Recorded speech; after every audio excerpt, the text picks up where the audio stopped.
ทุกคนขออนุญาตขึ้นเตือนชาวนางก่อนบัดนี้อุ้ยอุ้ยเกือบตก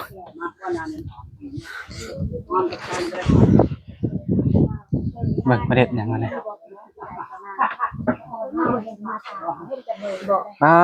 สบายดีชาวนาง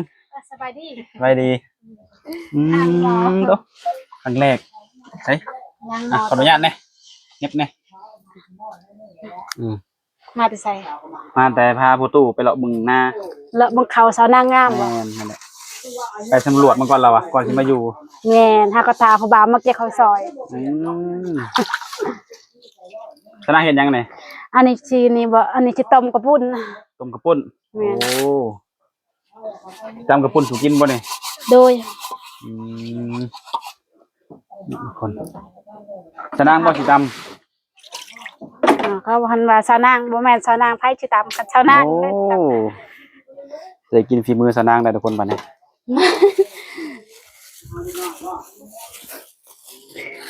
ตำข้าวปุ้น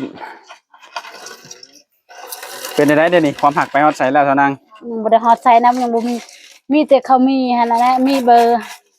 เขามีเบอร์เขาบ่มีเฟซหั่นนะบางคนก็เฟซคือว่าแจกให้แล้วแจกกับบางคนก็เห็นบางคนก็บ่เห็นแบบประมาณนี้แหละบางคนเห็นคนก็บ่เห็น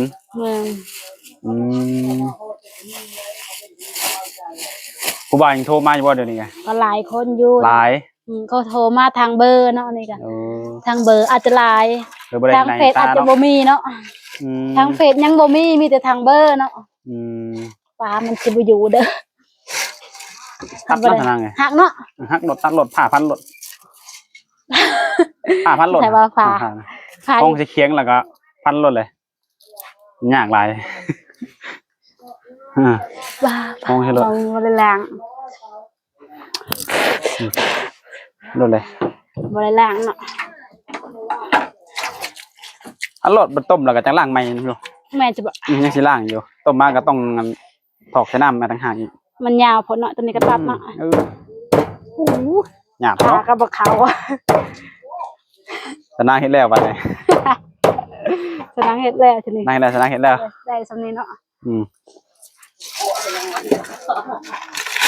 มันมาอยู่ให้ได้ซะเนาะ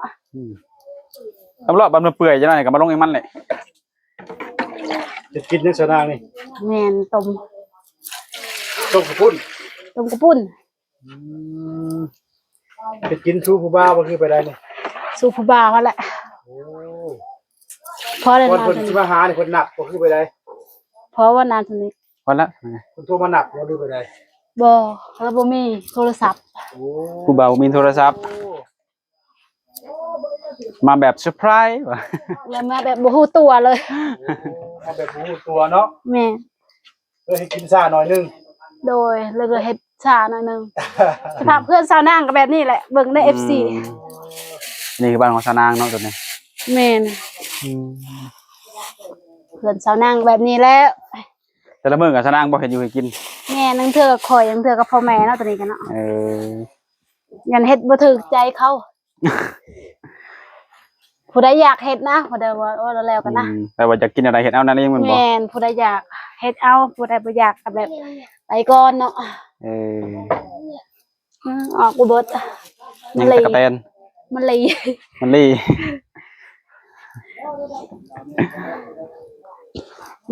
มาเฮ็ดมันจี้กินบุญบ่รอดมันเนาะยังลี่กับบ่วิดลี่อ่ะมันยังบ่วิดกินต้มน้ำกระปุ้นน้ำกระปุ้นผู้บ่าวมาหาจักเทื่อแล้วนี่ผู้บ่าวยังบ่เห็นบ่ได้ผู้มามื้อนี้นะมื้อนี้เห็นบ่มีเลยใครสิมามื้อนี้นะผู้บ่าวเหรอวะแม่นแน่จักเทื่อแล้วเรามามื้อนี้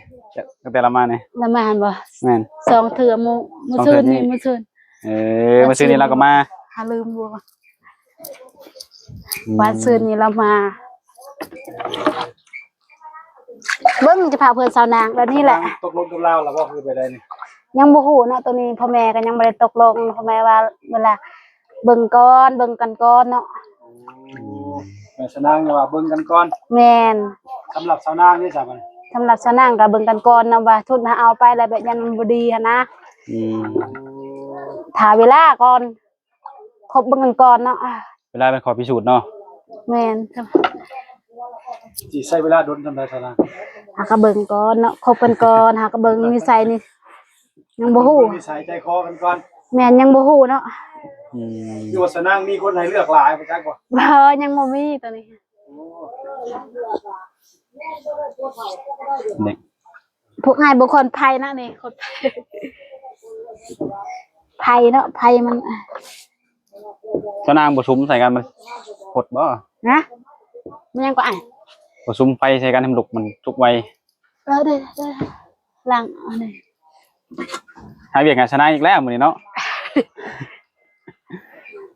อืม ปกติเฮ็ดหยังสนางแต่ละมัน เฮาไปหาเนี่ยขายได้เฮาคุมื้อนี่ไปหา โอ้มาเนี่ยขายบ่ แม่นหากระปูหาปลา หาตัวปูหาปลา หาหอยแบบหอยหาบเก็บหอยขุดจะรอไปท่านี่แหละ โอ้ สิพาแบบนี้แหละบ่มีหยังหลาย คือว่ามื้อนี้นี่ผู้บ่าวมาหาแล้วโจ๊ะหาเงิน แม่นแม่ไปตลาดแล้วเด้ โอ้เอาไปขายแล้วมื้อนี้เนาะ แม่นไปขายแล้ว หามาแล้วแม่เอาไปขายให้ก็ โดย คนไทยได้ สนางกำลังมีภัยให้ มี มันลุก ไผเอาตำกระปุ่นเนาะ อืม สิตำกระปุ่นพาผู้บ่าวกิน อืมตำแซ่บผู้บ่าวติดใจบ่เมื่อเด้อจังได๋นะ แซ่บหรือบ่แซ่บบ่ฮู้เนาะ ผู้บ่าวซื้อมาต้อนบ่คือสนางซื้อละอ่ะ ตอนนี้ก็ยังบ่ฮู้เนาะบ่ฮู้ว่า FC ซื้อมา โอ้ซื้อมาเป็นว่าผู้บ่าวเพิ่นมาหาสนางเพิ่นซื้อมาให้ชื่อเพิ่นกินมาแม่ บ่หรือว่าเราซื้อก็บ่ฮู้เนาะตัวนี้เฮาก็บ่ฮู้เนาะ บ่ได้ถามแล้วบ่ซะ เฮาบ่ได้ถาม เออ บ่ได้ถาม ผู้บ่าวบ่มีผลงานแล้วนี่ โอ้มีหยังแน่นอกจากตังกระปุ่นให้สุกบ่าวกินมื้อนี้ บ่มีหยังมีแต่กระปุ่นนั่นแหละ มีแต่กระปุ่นบ่อื ตอนนั้น ม บ่มีหยังจะพาเพื่อนชาวนางแบบนี้แหละสหายชาวนาเนาะ เดี๋ยวนี้ก็ธรรมชาติดีสนาง สมบ่ดีเว้ยสิทุกอย่างนี่ดีหาว่าบ่ดีเด้ ธร ค่ะ รม ว่า ชาติก็ดีแหละ บางคนก็ว่าดีเนาะบางคนก็ว่าเอ้ยละทุกอย่างเนาะแล้วแต่คนมากแล้วคนบ่มากนะครับมีเนาะ ขึ้นอยู่กับคนเนาะ แม่น บางคนเขาก็เว้าแนวนึงบางคนก็เว้าไปแนวนึง แต่ว่าบางคนก็ว่าเนาะก็พอเราพออยู่ได้เนาะ วันนี้ละลมธรรมชาติวิวธรรมชาติสบายบ่ต้องปวดหัวกับหยัง แล้วว่าอยู่พี่เนาะ ชิว แตนก็มาทุกบ่นี่ ๆเฮ้ย ทุกแตนกับ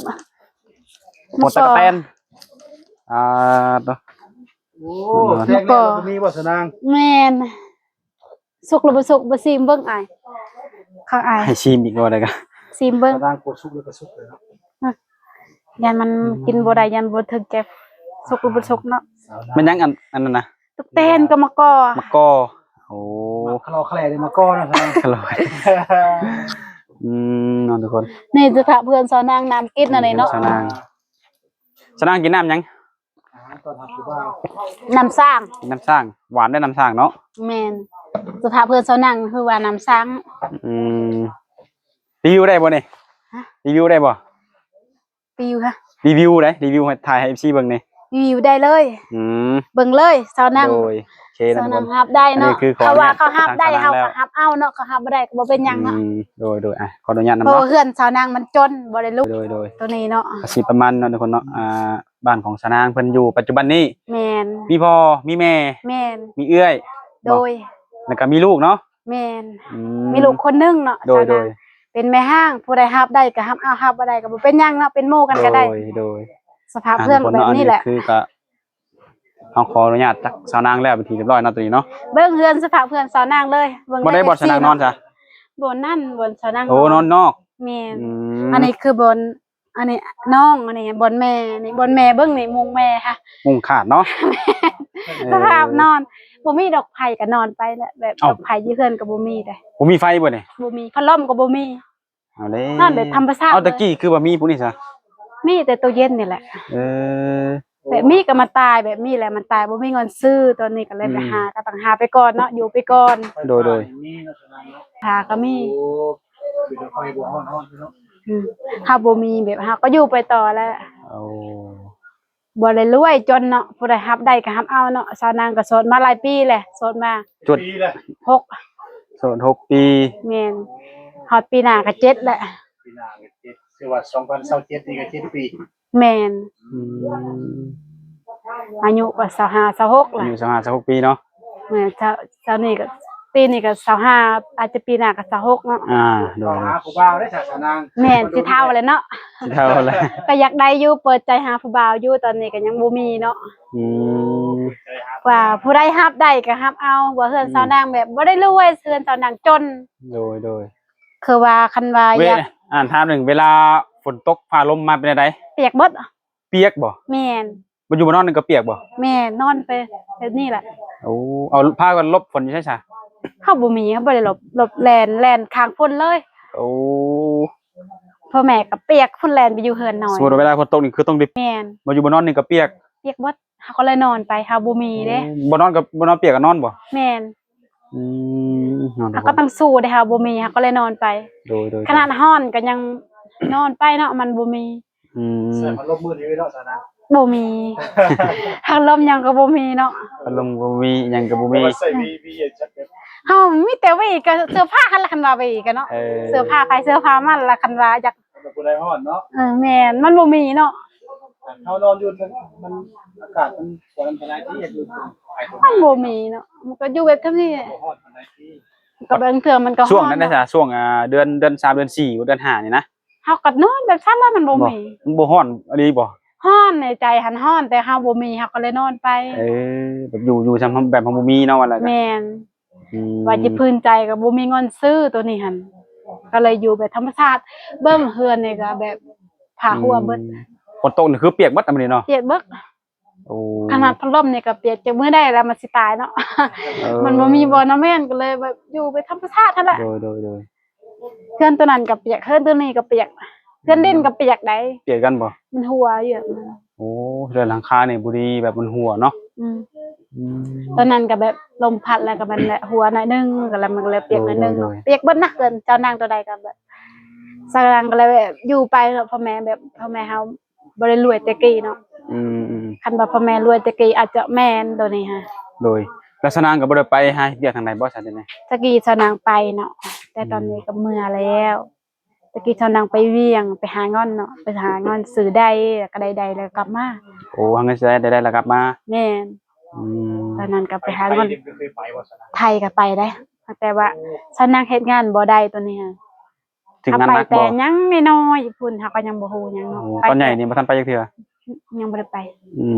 บ่คิดจะไปแน่บ่ คิดอยากไปแต่บัตรมันเบิดอายุแล้ว โอ้ แต่บ่มีเงินเฮ็ดบัตร มีเห็นบัตรถ้ามีบัตรมีงานนี่ไปบ่ ไป กล้าว่าอยู่ได้บ่กันไปไทย ก็ยังบ่ฮู้เนาะ ยันว่าบ่แม่นว่าเฮ็ดอันยันว่าคิดฮอดทางนี้หั่นนะ คันเฮาบ่ลองเฮาก็บ่ฮู้เนาะเฮาต้องลองก่อน ต้องไปก่อนบ่สานาง แม่ จะไปแต่ตอนน้อยเนาะ แม่น ตอนน้อยนี่ไปคิดฮอดแม่นบ่ คิดฮอดแหละ คิดฮอดแล้วอยู่บ่ได้เลยมาเนาะ เฮาไปแบบตอนเฮายังแบบบ่ฮู้ความทุกข์ อืม ตอนนี้คือว่าฮู้แล้วตอนนี้ก็ฮู้จักหน้อย โดย เพราะเฮาไปเวียงเฮาก็ฮู้ความทุกข์มาเนาะเฮาก็ไปเห็นนำเขา อืม ไปรีวิวสินค้าเขาบ่ได้เฮ็ดเวียงนะอยู่เวียงก็ โด ป ย ระมาณนี้เนาะเฮาก็ไปเบิ่งหมอก็เฮาลืม อืมทุกคนเนาะอันนี้คือภายในเฮือนของสาวนางเพิ่นเด้อทุกคนเด้อเพิ่นว่ารีวิวให้ FC เบิ่งได้พุ่นน่ะเนาะก็สิประมาณนี้แหละสำหรับผู้ใดที่สิเข้ามาจีบเพิ่นเนาะ เพิ่นก็ยินดีต้อนรับเนาะยินดีโอ้ลมนำทุกคนเนาะเพิ่นก็ถือว่าเพิ่นก็เอ้ยก็โสดเด้อเอ้ยเฮาก็ เอ้ โส ย ด ก็ ได้ โสดว่าเนาะสรุปมีแต่คนโสดบ่ในเฮือนนี่ มีแต่คนโสดเบิด บ่มีคนเอาครอบครัวดอก โดยโอเคสนังเดี๋ยวลงถ่ายลงเด้อสนังเด้อ โดยได้จิรานั่น โด สิ ย ลง โอ ดอก เค บ๊ายบาย